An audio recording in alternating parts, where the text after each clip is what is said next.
Hast du schon mal Fanta selbst gemacht? Vollkommen ohne Chemie, aber mit ganz viel Geschmack? Das, was ihr jetzt hier seht, ist keine gekaufte Brause. Das ist echte, lebendige, aber vor allem gesunde probiotische Fanta.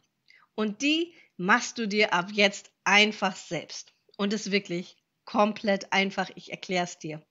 Als allererstes brauchst du natürlich ein bisschen Zucker, ein paar Orangen und ein paar Zitronen.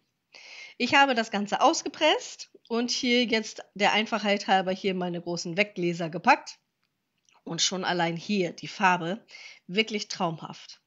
Dann hier der Zucker. Ihr könnt natürlich auch anderen Zucker verwenden. Es darf aber kein Ersatzzucker wie Erythrit oder Xylit sein. Es muss richtiger Zucker sein, denn diese 2 Esslöffel, die wir hier haben, die dienen nicht dazu, das Getränk zu süßen, sondern die Bakterien, die wir in das Getränk packen, zu füttern. Und die vermehren sich mit dem Zucker, die verbrauchen den auf. Das heißt, ihr habt hier wirklich eine richtig gesunde Fanta, die ihr auch euren Kindern geben könnt.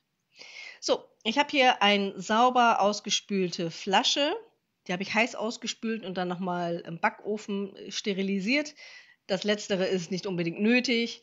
Dann gebt ihr den Zucker hinein, den Zitronensaft und natürlich dann auch nochmal den Orangensaft. Theoretisch könntet ihr bei den Säften auch gekaufte Säfte nehmen.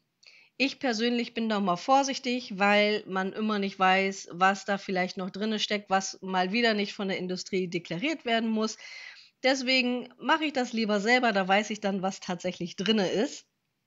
Und ihr könnt aber sonst auch einen gekauften Saft nehmen. So, hier das Ganze eben abfüllen. Wichtig ist, dass ihr die Flasche nicht zu voll füllt und sie auch zwischendurch entlüftet. Komme ich aber gleich nochmal zu. Ich muss hier nochmal nachschlagen, denn mein Messbecher reicht nicht für die ganze Menge an Orangensaft, die ich jetzt hier gerade brauche. Aber wir haben hier wirklich tollen Geschmack. So, in der ersten Flasche, die ich nehme, gebe ich hier meinen Wasserkefir. Der ist abgesiebt, das heißt, die Kristalle sind da nicht mehr drin. Und der kommt da einfach direkt rein. Die Videos zu den Fermenten kommen nochmal zum Schluss in der Playlist. Dann könnt ihr euch das nochmal in Ruhe anschauen. So, und hier ist jetzt die Flasche voll und zwar so weit, dass der Hals noch frei ist. Und das ist ganz wichtig. Die zweite Flasche ist jetzt ein bisschen größer. Da gebe ich jetzt trotzdem die gleiche Menge Zucker hinein, auch die gleiche Menge an Zitronensaft und die gleiche Menge auch nochmal vom Orangensaft. Und das gießt ihr jetzt hier hinein und wenn ihr dann merkt, da ist noch ein bisschen Platz, dann füllt ihr einfach den Rest mit Wasser auf. Das ist völlig in Ordnung. Beide sind aber richtig toll und lecker geworden, auch wenn es mit Wasser hier aufgestockt wurde.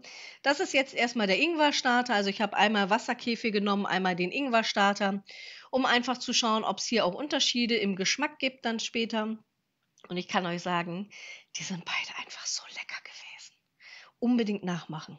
So, und hier kommt auch einmal der Deckel drauf. Ich habe hier diese Bügelflaschen genommen, die finde ich bei solchen Getränken immer ganz gut.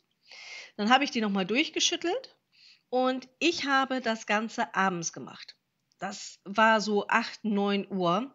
Und dann am nächsten Morgen, so um circa halb 7, also noch kurz bevor ich arbeiten musste, habe ich dann mal geguckt, wie sich das Ganze entwickelt hat, nachdem es dann über Nacht ganz normal bei Zimmertemperatur stand. Also nicht warm, nicht kalt, Zimmertemperatur halt.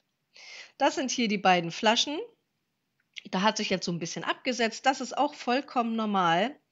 Und da könnt ihr euch gleich mal freuen. Also vor allem die linke Flasche, die ist ja auch nicht verdünnt gewesen. Hier, das ist jetzt das mit dem Ingwer-Starter.